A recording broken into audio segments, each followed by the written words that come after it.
OTT உரிமம் விற்காத நிலையில் விக்ரமின் வீர தீர சூரன் படத்தின் ரிலீஸை தயாரிப்பு நிறுவனம் அறிவித்ததுதான் அந்த படம் திட்டமிட்ட நேரத்தில் வெளியாகாமல் போனதற்கு காரணம் என சர்ச்சைகள் வெடித்தன.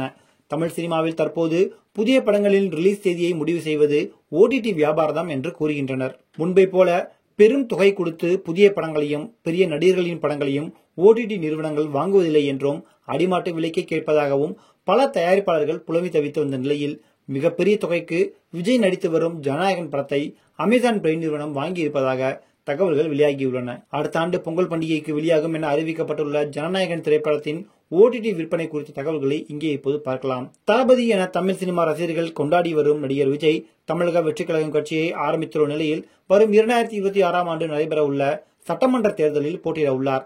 அதன் காரணமாகவே சினிமாவை விட்டு நிரந்தரமாக விலக முடிவு செய்துள்ளதாக அறிவித்திருந்தார். ஜனநாயகன் திரைப்படம் தான் விஜயின் கடைசி படம் என்று கூறப்படுகிறது.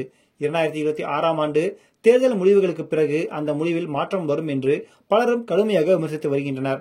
ஆனால் தனது கட்சி போட்டியிட்டு வெற்றி பெறும் என்கிற முழு நம்பிக்கையுடன் ஜனநாயகன் படத்தின் வேலைகளையும் ஒதுக்கி வைத்துவிட்டு தீவிரமாக அரசியல் களத்தில் தொடர்ந்து செயல்பட்டு வருகிறார் விஜய்.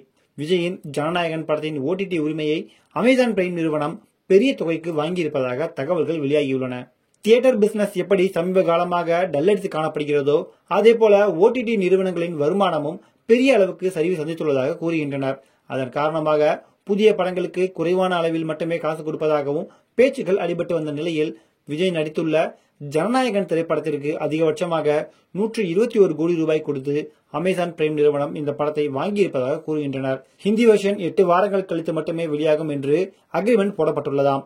அஜித் குமாரின் குட் பேட் அக்லி படம் 95 கோடி ரூபாய்க்கு நெட்ஃபிளிக்ஸ் நிறுவனம் வாங்கியுள்ளதாகவும் தகவல்கள் வெளியாகியுள்ளன. தமிழ் சினிமாவில் இதுவரை எந்த ஒரு நடிகரின் திரைப்படமும் 1000 கோடி ரூபாய் வசூலை பாக்ஸ் ஆபீஸில் அள்ளவில்லை. இந்த ஆண்டு ரஜினிகாந்தின் கூலி திரைப்படம் அந்த இலக்கை அடையும் என எதிர்பார்க்கப்பட்டு வரும் நிலையில் அடுத்த ஆண்டு ஹெச்வினோத் இயக்கத்தில் விஜய், பூஜா ஹெக்டே, மமிதா பைஜு, பாபி தியோல் உள்ளிட்ட பலர் நடித்துள்ள ஜனநாயகன் திரைப்படமும் 1000 கோடி வரை வசூல் ஈட்டும் என எதிர்பார்க்கப்படுகிறது. ஆனால் பேன் இந்தியா அளவுக்கு தரமான கதையை எச் ராஜா உருவாக்கினால் மட்டுமே அது சாத்தியம் என்பது குறிப்பிடத்தக்கது.